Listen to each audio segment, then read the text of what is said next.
Bismillahirrahmanirrahim, të nderuar dëgjues dhe shikues, paqja, mirësia dhe begatia e Allahut xhaleshanuhu qoftë mbi ju.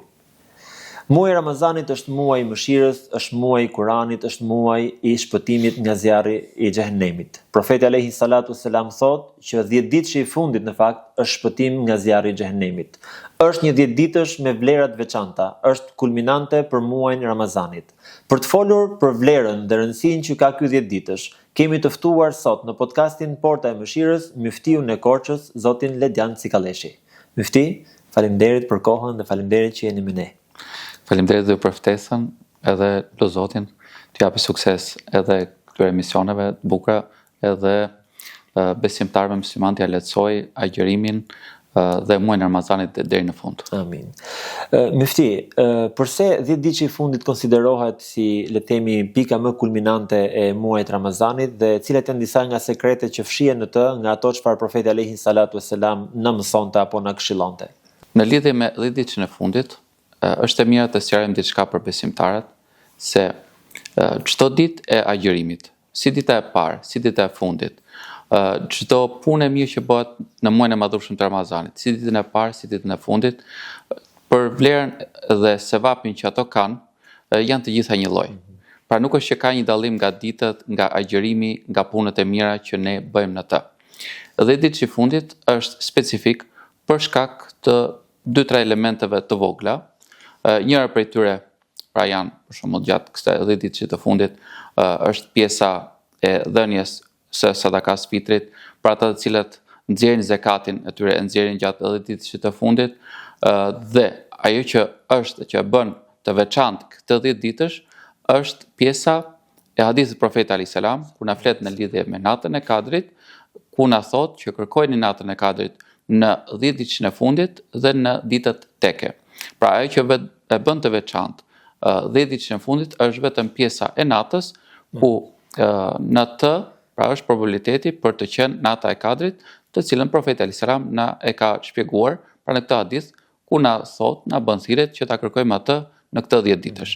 Pra, e veçanta është tek nata, jo tek dita apo tek punët e mira që bëjmë në të, apo tek pjesa e iftareve, pra si dita e parë, si dita e fundit, nga vlera janë të barabarta.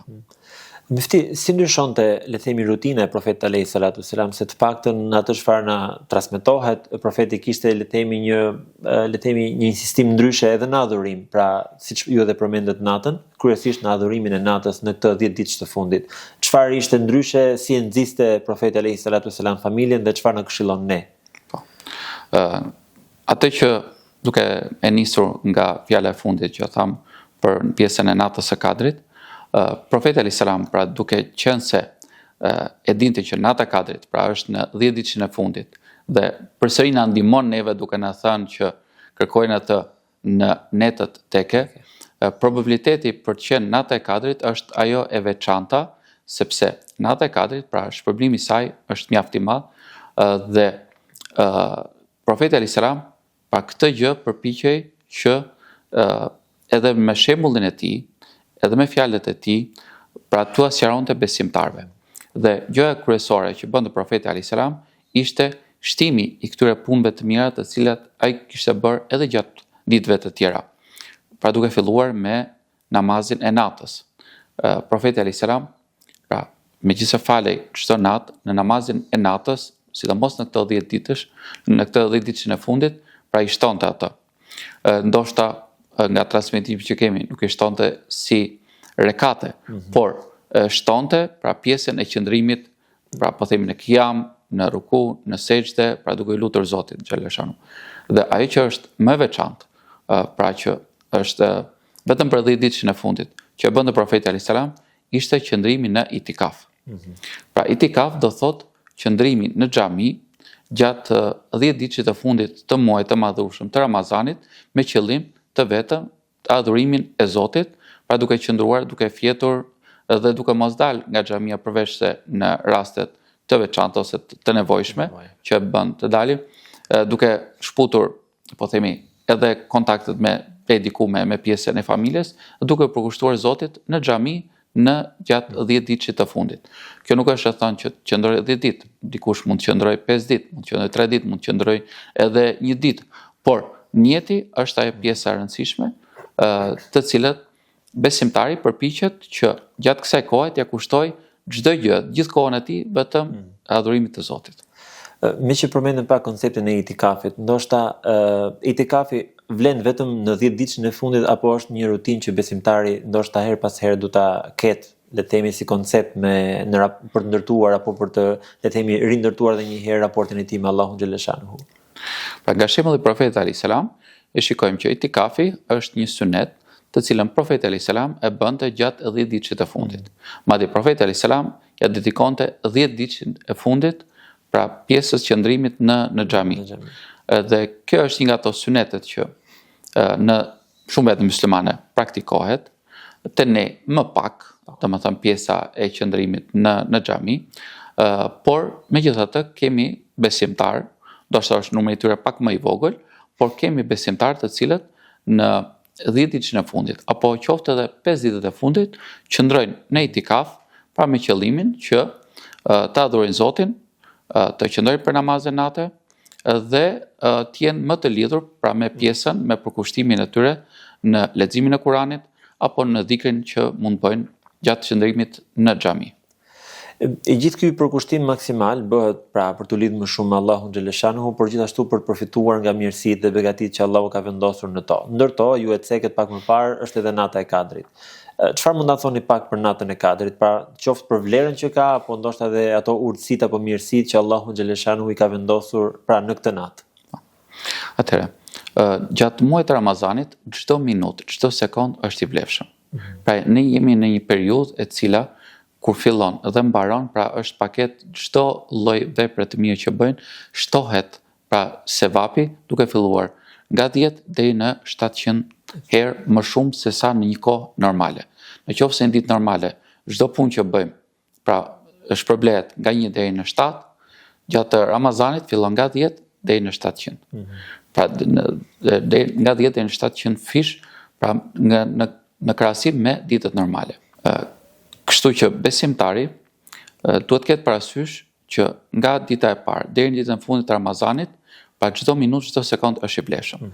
Por në 10 ditën e fundit, pra ajo që bën akoma më të veçantë është pjesa e kësaj nate të madhe që quhet nata e Kadrit, të cilën Zoti xhaleshan na ka shpjeguar vlerën e saj në Kuranin famlar në surën Kadr. Thotë: "Inna anzalnahu fi lailatil qadr." Me të vërtetë ne e zbritëm atë, duke referuar Kuranit, në natën e Kadrit. "Wa ma adraka ma lailatul qadr." Të adin ti, o Muhammed dhe besimtarë, se çfarë është nata e Kadrit. Kurani famlar e ka përkufizuar duke thënë që është një natë e cila është më vlefshme se sa 1000 muaj. Një muaj do thotë 83 vite e disa muaj. Pra, pothuajse një jetë njeriu. Pra besimtari i merr shpërblimet e kësaj nate, nëse e qëllon asaj, sa për një jetë njeriu. Duke qenë se ka këtë vlerë kaq të madhe, ka këtë shpërblim kaq të madh, Zoti xhaleshan ndoshta një nga urtësitë është që e ka fshehur atë në 10 ditën e fundit, në mënyrë që besimtarët, të paktën ata të cilët e kërkojnë, ata të cilët e meritojnë, pra e dinë se kur ta kërkojnë, si ta kërkojnë, dhe Zoti xhaleshan ja mundson shpërblimin e asaj nate. Dhe kjo është arsye pse neve në 10 ditën e fundit pra e shtojmë pjesën e faljes vullnetare, pjesën e leximit të Kuranit gjatë pjesës e natës. Dhe nata fillon pra që me momentin kur hyn namazi i akşamit dhe përfundon deri kur hyn koha e sabahut. Dhe gjatë kësaj kohe besimtari shkon në xhami, pra fal namazin e akşamit, fal namazin e yatsis, fal namazin e teravive. Pra gjatë kësaj kohe qëndron më i lidhur me pjesën e leximit të Kuranit famlar, e dhikrit, e faljes vullnetare, sidomos një nga ato traditat e bukura që gjatë këtyre viteve ka filluar në vendin tonë, të paktën në xhamit kryesore të vendit tonë në çdo qytet, është pjesa e faljes së namazit të natës me xhamat. Dhe kjo është një nga ato gjërat e bukura të cilat i ndihmon edhe besimtarët dhe imamët janë të përkushtuar akoma më tepër për t'u ardhur në ndihmë atyre, duke falur 8 rekate, po themi nga namazi i natës, bashkarisht 1 orë apo 1 orë e gjysmë, duke u falur në xhami, duke bërë një lutje të bukur edhe në fund, dhe kjo është ajo gjë më e bukur që na ndihmon çdo njeri nga besimtarët që ai i cili është interesuar e don këtë shpërblim kaq të madh nga Zoti xhaleshanu të ketë mundësi ta marrë atë. Prandaj profeti Elisam na ka lehtësuar atë duke na thënë, kërkojnë në ditën e fundit, por në ditët teke. Pra probabiliteti më i madh është në ditët teke. Por duke qenë se besimtari pra janë këto çështjet pastaj e fikut të cilat kur është dita e parë e Ramazanit, kur është dita e dytë, pra kur i bie çift apo tek, atëherë neve bëjmë këtë pjesën tjetër që ne e shfrytëzojmë të gjithë 10 ditën e fundit, pra duke u falur qoftë në xhami, po qoftë edhe në shtëpinë tonë kudo që jemi. Mifti, një koncept i rëndësishëm gjatë muajit Ramazanit është edhe ajo që është drejt fundit, që është sadakaja e fitrit, ose sadakatul fitr. Çfarë është sadakaja e fitrit dhe si lidhet sadakaja e fitrit me agjërimin e një muaji të tërë, pra ose le të themi me plotësimin e një muaji të tërë të besimtarit?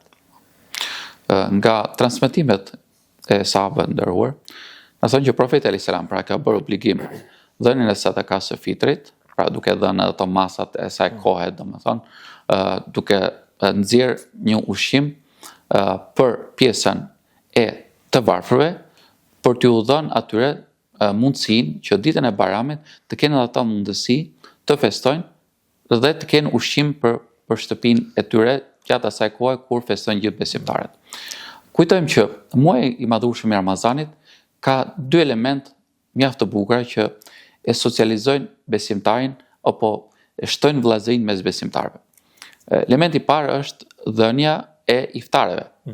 Pra këtë mirësi kaq të madhe që Allahu xhaleshanu ju ka dhënë besimtarëve duke bërë të vlefshme pra atij personit që ke dhënë iftar të marrë tjetën sevap që merr ai. Pra nëse ti jep 10 vetave iftar, atëherë ti merr shpërblimin e 10 vetave. Pra sevapin e 10 agjëruesve të kalon ty. Nëse jep 100, aq më shumë.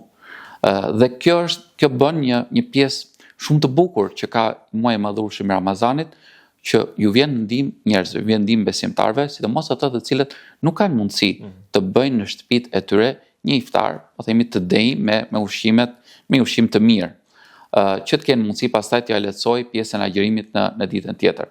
Dhe Zoti xhaleshanu ja bëri besimtarëve pra një dhuratë të tillë kaq të bukur që ato të bashkohen, të socializohen, pra të jenë sa më afër me njëri tjetrin, duke shtuar dashurinë, respektin, sepse duke thirrur një person, normalisht që duke i dhënë një iftar, pra shtohet dashuria për njëri tjetrin. Por kemi parasysh që kjo është pra për pjesën e agjërimit, por vjen një moment në fund që besimtarët, po themi, mbaruan pjesën e agjërimit, mbaruan iftaret, por njerëzit të cilët nuk i kanë mundësi ndoshta që në ditën e Bayramit të festojnë dënjësisht, profeti alayhis salam pra na jep një diçka mjaft të bukur që të njerëz të cilët ditën e Bayramit nuk kanë mundësi të meritojnë diçka, të kenë një ushqim. Dhe këtu hyn në punë sadakaja e fitrit. Dhe profeti alayhis salam pra ka urdhëron të gjithë besimtarët, të cilët i kanë mundësitë ekonomike, pra ndryshe nga zekati i cili duhet që nëse ke një mundësi ekonomike, po themi, qoftë nga vlera monetare apo nga malli, nga pasuria, pra duhet të qëndroj një vit dhe ti pastaj të obligohesh për zekatin, tek sadakaja e fitrit, nëse ti e ke gjatë kësaj kohe, qoftë edhe disa ditë, ti obligohesh ta japësh atë. Dhe duhet ta japësh, dhe nga transmetimi i Ibn Abbasit, na thuhet që ajo bëhet kompensim për gabimet që bën besimtari gjatë kohës që është me agjërim. Qoftë në një fjalë e pa duhur, që e nxjerr pa dashje, qoftë në një moment grindje, domethënë që ne nuk kemi pasur qëllim keq, por janë ato momentet kur jemi me agjërim, të cilët e kemi më të vështirë ti përmbajmë pra pjesën e nervave tona. Pra këto që janë bërë pa dashje, po themi, këto gjërat pastrohen, pra këto gabimet tona pastrohen nëpërmjet dhënies së sadakas së fitrit, e cila është obliguar për çdo person, qoftë edhe një fëmijë në djep, pra deri tek personi që është më i madh në moshë, po themi, qoftë ai i cili ka mundësi, nuk e ka mundësi, pra njëri i cili ka mundësi ekonomike apo jo, personi i cili është përgjegjës për ta, pra për ushimin e tyre, për garantimin e riskut të tyre, ai duhet t'japi sadaka fitri edhe për ta. Pra, një fëmijë, po them, nuk obligohet ai vetë personalisht të japi sadakan e fitrit, agjeron, nuk agjeron, por prindi apo kujdestari obligohet të japi edhe për këta. Dhe kjo pastaj duke u dhënë të varfërve, ata të cilët nuk i kanë mundësitë ekonomike, pra i ndihmon ata që ditën e Bajramit edhe ata të gëzojnë, të festojnë, ashtu siç mund të gëzojnë dikush tjetër që i ka mundësitë ekonomike. Mifti, cili do ishte një mesazh përmbyllës për dëgjuesit tanë në këtë periudhë të fundit të Ramazanit ku ne ndodhemi? Pra duke pasur parasysh që po ta mendojmë Ramazanin si një maraton, si një garë, e cila edhe momenti i startimit është i rëndësishëm, por më rëndësishëm është momenti i përmbylljes i tij. Dhe ashtu siç në një garë kur vrapuesit pra shtojnë ato hapat e tyre, pra përpiqen ta sforcojnë akoma më shumë veten e tyre për të arritur finishin dhe për të arritur atë, domethënë në vend sa më të mirë, ndoshta për dalë edhe kampion, po themi, apo për të zënë një vend të mirë, kështu do mendohet besimtari këto ditë të muajit të madhëshëm të Ramazanit. Ato që kemi bërë janë të rëndësishme, por edhe kjo pjesa përmbyllëse është e rëndësishme, sepse në fund kemi parasysh është një hadith i Profetit alayhis salam ku na thotë në lidhje me Ramazanin, me sa më Ramadan imana wa ihtisaba ghufira lahu ma taqaddama min dhanbi. Kush e agjiron Ramazanin me besim dhe shpresë, pra duke shpresuar tek Allahu xhalla shanu për shpërblimin e tij, atëherë i falen të gjitha gjunahet. Dhe kjo duhet të jetë synimi i besimtarit, që duke shfrytzuar këtë 10 ditë në fundit, të arrijë, inshallah shpresojmë të gjithëve që kushdo që ka agjëruar, kushdo që është përpjekur ta shfrytëzojë Ramazanin, të dalim inshallah me gjunahet falura. Amin. Mifti, Allahu ja shpërbleft dhe shumë faleminderit për kohën dhe për këshillat tuaja. Zoti ju shpërbleft edhe ju, faleminderit për ftesën e ju. Të nderuar dëgjues dhe shikues, kështu kemi arritur në fundin e këtij emisioni. Elus Allahun xhelle shanuhu që të pranojë për nesh agjërimin dhe veprat e kësaj dite dhe të na bëjë nga ata që shfrytëzojnë siç duhet 10 ditën e fundit e të na mundsojë që të arrijmë natën e Kadrit. Miru takofshim në emisionet e radhës.